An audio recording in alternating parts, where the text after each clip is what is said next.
నమస్కారం. వేద చెప్పే కథలకు స్వాగతం. ఈరోజు మనం నిట్టల రాజ్యలక్ష్మి గారు రచించిన నాకు పెళ్ళాం కావాలి అనే మంచి కథను చదివి వినిపించబోతున్నానండి. ఇంకా కథ మొదలు పెట్టేస్తున్నాను.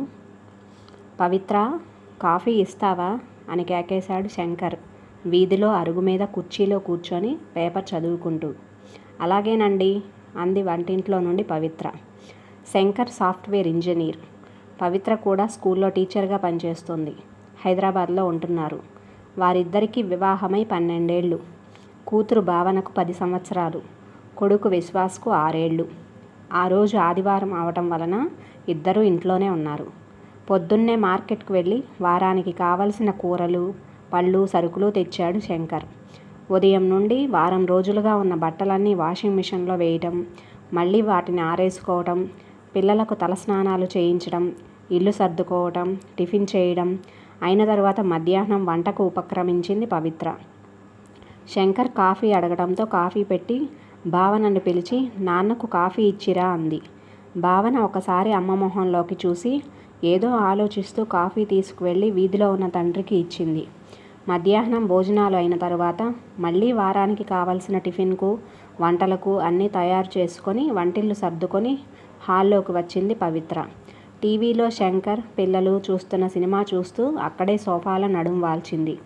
అంతలో మబ్బు పట్టడంతో బయటకు వెళ్ళి ఆరేసిన బట్టలు తెచ్చి మడతపెట్టింది. భావన అమ్మను చూసి ఏదో ఆలోచిస్తూ మళ్ళీ సినిమాలో లీనమైంది. అంతలోనే బయట వర్షం మొదలైంది. పవిత్ర, వర్షం పడుతోంది, వేడివేడిగా పకోడీలు తింటే బాగుంటుందోయ్ అన్నాడు శంకర్. పవిత్ర మళ్ళీ వంటింట్లోకి వెళ్ళింది.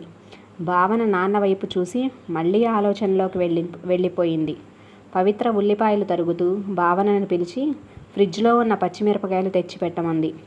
భావన తన ఆలోచనలోంచి బయటకు వచ్చి నాన్నను, తమ్ముడిని అదోలా చూసి వెళ్ళి అమ్మ చెప్పిన పని చేసింది.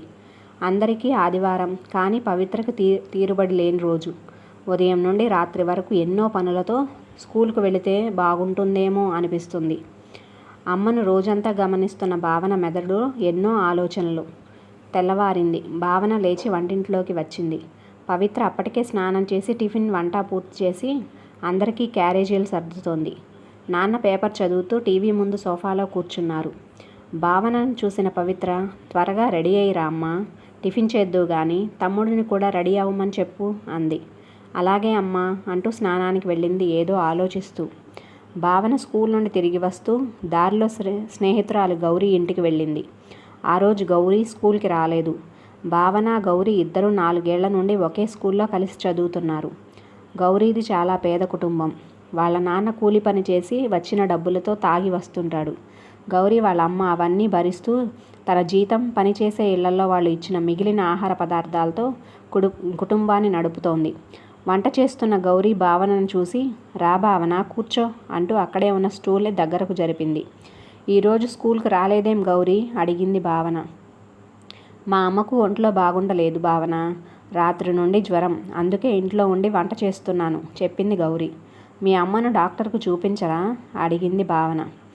మా నాన్న అమ్మని డబ్బులు అడిగాడు, తన దగ్గర లేవని చెప్పింది. ఒంట్లో బాగోలేదని కూడా చూడకుండా కొట్టి వెళ్ళిపోయాడు.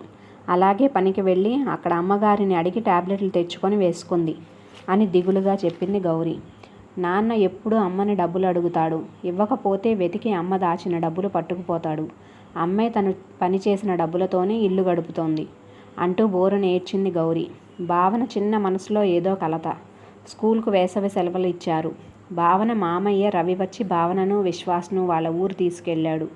పవిత్ర తల్లిదండ్రులు సత్యనాథం, సావిత్రమ్మ విజయవాడ దగ్గర పల్లెటూరులో ఉంటారు. వాళ్లకు పవిత్ర, రవి ఇద్దరే పిల్లలు. రవి అగ్రికల్చర్ బీఎస్సీ చేసి వాళ్ళ పొలాలు చూసుకుంటున్నాడు. ఇంకా పెళ్లి కాలేదు. భావనకు పల్లెటూరులో సరదాగా ఉంటుంది.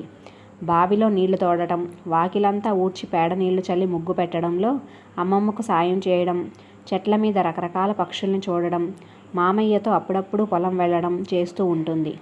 సావిత్రమ్మ ఉదయాన్నే లేచి పనులు ముగించుకొని సత్యనాథం లేవగానే కాఫీ ఇచ్చి స్నానానికి నీళ్లు, తువ్వాలు, బట్టలు సిద్ధం చేసింది. సత్యనాథం స్నానం చేసి దేవుడికి దండం పెట్టుకొని వీధిలో పడక కుర్చీలో కూర్చున్నాడు. పాలేరు రంగయ్య పేపర్ తెచ్చి ఇచ్చాడు. అంతలో పక్క ఇంట్లో ఉంటున్న రంగనాథం పొలానికి వెళ్తూ సత్యనాథంను చూసి వచ్చి కాసేపు కబుర్లు చెప్పి వెళ్ళాడు.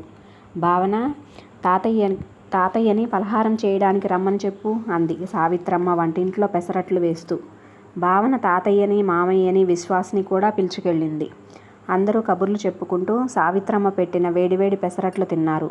అమ్మమ్మ నువ్వు కూడా తిను అంది భావన.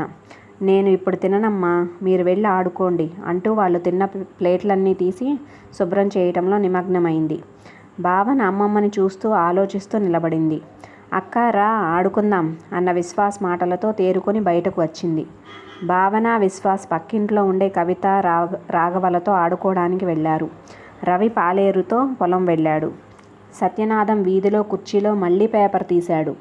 సావిత్రమ్మ వంటకు ఉపక్రమించింది. కాసేపు ఆడుకొని భావన, విశ్వాస్ ఇంటికి వచ్చారు. ఇద్దరూ అమ్మమ్మని అడిగి మామిడి పండు తీసుకున్నారు. తాతయ్యకి కాఫీ ఇవ్వమ్మా అంది సావిత్రమ్మ కాఫీ గ్లాస్ ఇస్తూ. భావన మనసులో మళ్ళీ ఏదో ఆలోచన. సావిత్రమ్మ మొహంలోకి చూస్తూ కాఫీ గ్లాస్ తీసుకుంది. వీధిలో సత్యనాథం పొట్ట మీద పేపర్ పెట్టుకొని కుర్చీలో నిద్రపోతున్నాడు. భావన పిలుపుతో లేచి కాఫీ తీసుకున్నాడు. భావన వంటింట్లోకి వచ్చి అమ్మమ్మని చూస్తూ గుమ్మం దగ్గర నిల్చుంది. వెనుకకు తిరిగిన సావిత్రమ్మ భావనని చూసి ఏం కావాలమ్మా అని అడిగింది. ఏమీ లేదమ్మమ్మ, నీకేమైనా సాయం చేయనా అని అడిగింది పరధ్యానంలో నుండి బయటకు వచ్చి. సావిత్రమ్మ నవ్వుతూ వెళ్ళి ఆడుకోమ్మా, గదిలో అలమార్లో కథల పుస్తకాలున్నాయి, చదువుకో అంది. తలూపుతూ తన ఆలోచనలతో అక్కడి నుండి వెళ్ళిపోయింది. మధ్యాహ్నం 1 గంట అయింది. రవి ఇంటికి వచ్చాడు. అందరూ భోజనానికి కూర్చున్నారు. వాళ్ళ భోజనాలు అయిన తరువాత పాలేరుకు కూడా అన్నం పెట్టింది సావిత్రమ్మ. తను కూడా అన్నీ వడ్డించుకొని భోజనానికి కూర్చుంది. భావన వచ్చి అమ్మమ్మతో కబుర్లు చెబుతూ అక్కడే కూర్చుంది. భోజనం చేసి అన్నీ సర్దుకొని వంటిల్లు శుభ్రం చేసుకొని సావిట్లోకి వచ్చింది సావిత్రమ్మ. విశ్వాస్ మామయ్యతోటి అష్టాచెమ్మ ఆడుతున్నాడు. సత్యనాథం పక్కన మంచం మీద నిద్రపోతున్నాడు. సావిత్రమ్మ కూడా గుమ్మం మీద తలగడ వేసుకొని నడుం వాల్చింది. భావన అమ్మమ్మని చూస్తూ అక్కడే కుర్చీలో కూర్చుంది. సాయంత్రం 4 గంటలయ్యింది. సావిత్రమ్మ లేచి వంటింట్లోకి వెళ్ళి జంతికలు, కజ్జికాయలు ప్లేట్లో పెట్టి తెచ్చి అందరికీ ఇచ్చింది. అందరూ తింటున్నారు. సావిత్రమ్మ వంటింట్లోకి వెళ్ళి టీ పెట్టి తెచ్చి సత్యనాథంకి, రవికి ఇచ్చింది. భావన అమ్మమ్మ చేసే పనులను చూస్తూ తన ప్లేట్లోని జంతికలు తింటోంది. సంధ్యవేళ పాలేరు ఆవులను తోలుకొని వచ్చాడు. పాలు తాగడానికి వదిలిన లేగదూడలు చెంగు చెంగున గంతులు వేస్తుంటే భావన, విశ్వాస్ వాడితో ఆడుకున్నారు. భావన, విశ్వాస్ ఇద్దరూ స్నానాలు చేయండి అన్న అమ్మమ్మ మాటలతో లోపలికి వచ్చారు. విశ్వాస్ స్నానానికి వెళ్ళాడు. సావిట్లో కుర్చీలో కూర్చొని టీవీలో సినిమా చూస్తున్న సత్యనాథం భావన మంచినీళ్ళు తెచ్చిపెట్టమ్మా అని అడగడంతో భావన వంటింట్లోకి వెళ్ళింది. అమ్మమ్మ రాత్రికి వంట చేస్తోంది. భావన తాతయ్యకు మంచినీళ్లు ఇచ్చి స్నానానికి వెళ్ళింది. రాత్రి 8 గంటలయ్యింది. సావిత్రమ్మ సావిట్లోకి వచ్చి భోజనానికి వస్తారా అంది సత్యనాథం వైపు చూస్తూ. అలాగే అంటూ పడక కుర్చీలోంచి లేచాడు సత్యనాథం. రవి, భావన, విశ్వాస్ ఆయనను అనుసరించారు. సావిత్రమ్మ వడ్డిస్తుంటే నలుగురు కబుర్లు చెప్పుకుంటూ భోజనం చేస్తున్నారు. అమ్మమ్మ నువ్వు కూడా మాతోటి భోజనం చేయొచ్చుగా అంది భావన. నేను తర్వాత తింటానమ్మా అన్న అమ్మమ్మ మాటలకు భావన చిన్న మనసులో ఏదో అలజడి. భోజనాలైన తరువాత నలుగురు సావిట్లోకి వచ్చారు. సత్యనాథం టీవీలో వార్తలు పెట్టుకొని పడక కుర్చీలో కూర్చున్నాడు. విశ్వాస్ కథల పుస్తకాన్ని మామయ్య చేత చదివించుకుంటున్నాడు. భావన వంటింట్లోకి వెళ్ళి అమ్మమ్మ భోజనం చేస్తుంటే కబుర్లు చెబుతూ అక్కడే కూర్చుంది. సావిత్రమ్మ అన్నీ సర్దుకొని వంటగది శుభ్రం చేసి పాలు తోడు పెట్టి పెరటి తలుపులు వేసి దీపం తీసేసి భావనతోటి సావిట్లోకి వచ్చింది. అమ్మమ్మ పొద్దున నువ్వు దేవుడి దగ్గర పాడిన పాట నేర్పించవా అడిగింది భావన. అలాగే పడుకునేటప్పుడు చెబుతాను అని సావిత్రమ్మ కూడా వార్తలు వింటూ అక్కడే కుర్చీలో కూర్చుంది. రాత్రి 9:30 అయింది. మామయ్య కథ చెబుతుంటే వింటూ అక్కడే నిద్రపోయాడు విశ్వాస్. విశ్వాస్ని ఎత్తుకొని గదిలో మంచం మీద పడుకోబెట్టాడు రవి. భావన అమ్మమ్మ పక్కలో పడుకొని పాట నేర్చుకుంటూ నిద్రలోకి జారుకుంది. వేసవి సెలవులు పూర్తి కావడంతో భావన, విశ్వాస్ మామయ్యతో హైదరాబాద్కు బయలుదేరారు. భావన అమ్మమ్మని కావలించుకొని మనసు నిండా ఆలోచనలతో మామయ్యతో బయలుదేరింది. దసరా పండుగకు శంకర్ తల్లి సుశీల, తండ్రి మాధవరావు హైదరాబాద్కు వచ్చారు. శంకర్ తల్లిదండ్రులు ఏలూరు దగ్గర పల్లెటూరులో ఉంటారు. వారికి అక్కడ ఇల్లు, పొలాలు ఉన్నాయి. శంకర్ తండ్రి మాధవరావు మాధవరావు స్కూల్ మాస్టర్గా రిటైర్ అయిన తర్వాత అక్కడే వ్యవసాయం చూసుకుంటూ పిల్లలకు ట్యూషన్లు చెబుతూ కాలక్షేపం చేస్తున్నాడు. శంకర్ అప్పుడప్పుడు వెళ్ళి చూసి వస్తుంటాడు. అతడు ఒక్కడే సంతానం వాళ్లకు. భావన వాళ్లకు ఎదురు వెళ్ళి నానమ్మను కావలించుకొని చేతిలో చిన్న సంచి తీసుకొని లోపల పెట్టింది. పవిత్ర వచ్చి అత్తామామలను పలకరించి వంటింట్లోకి వెళ్ళి కాఫీ తెచ్చి శంకర్కు, అత్తగారికి, మామగారికి ఇచ్చింది. శంకర్ అమ్మా నాన్నలతో కబుర్లు చెబుతూ ఉంటే పవిత్ర లోపలికి వెళ్ళి వంట పనిలో నిమగ్నమైంది. విజయదశమి రోజున భావన పుట్టినరోజు. పవిత్ర ఉదయాన్నే భావనకు తలంటు స్నానం చేయించి కొత్త బట్టలు వేసింది. అమ్మా నాన్నలకు కాళ్ళకు దండం పెట్టి ఆశీస్సులు తీసుకుంది. నాన్నమ్మ తాతయ్యలకు కూడా దండం పెట్టింది.